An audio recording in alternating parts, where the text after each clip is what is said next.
Hello, this is Matthew Robert Payne. This is He's Redeeming Love, and this is chapter 48,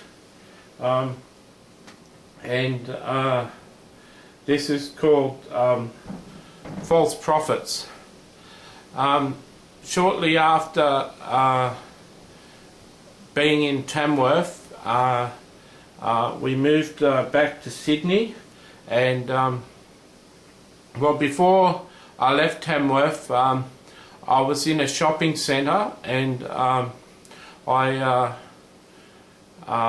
knew a girl in the shopping centre. We used to go to the shopping centre every day, and we were in the shopping centre one day, and I saw this girl, and she had a hole in the stocking. I reached down to the hole in the stocking on the leg, on a calf muscle, and said to her, touched her and said, "You've got a ladder in your stocking." As I touched her on the leg, she screamed at the top of her lungs, and I was very embarrassed, and I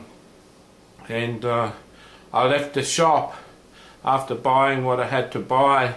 And she used to serve customers in the shop, so she was one of the workers in the shop.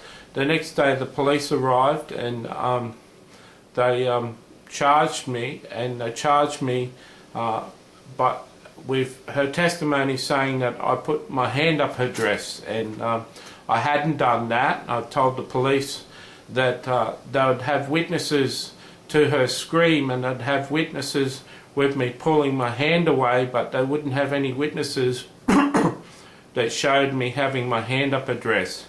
And the police said, "Why wouldn't we have witnesses to say that?" And I said, because I never had my hand up her dress, and you wouldn't have any witnesses saying so because they never saw it. All they saw was my hand coming away from touching her on the calf and her screaming, but that's all they would have seen. And so that case was set down, and I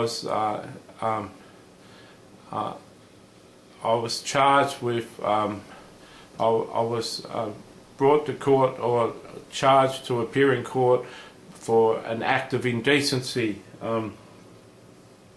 But another thing that happened around that time, as we got on a train and moved back to Sydney, me and Tama, is a website appeared on the internet, a web page appeared saying Matthew Robert Payne, false prophet, and that was up for a while, and I was a little famous.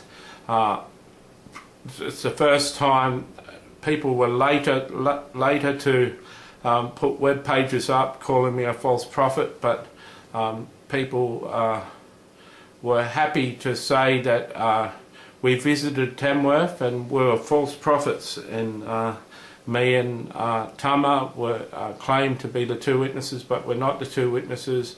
We're out of our mind, and we're false prophets. And so not only was I called false prophet by the people of Tamworth, but I was put up on false charges.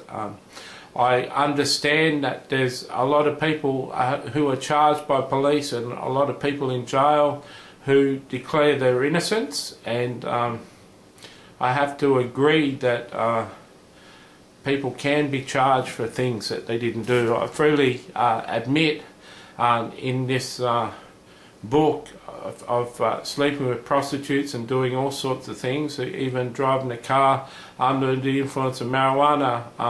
I did all sorts of things and bad acts, and certainly slept with girls undressed and had sex with girls on stage in King's Cross. I did all sorts of things to break the law, and all sorts of things with women sexually, naked. So I'd be man enough to admit if I did put my hand up this girl's dress, but I didn't.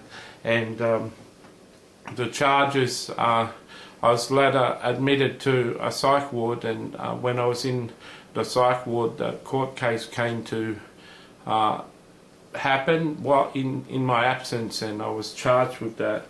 And sadly, I was never allowed to drive a taxi again. God bless.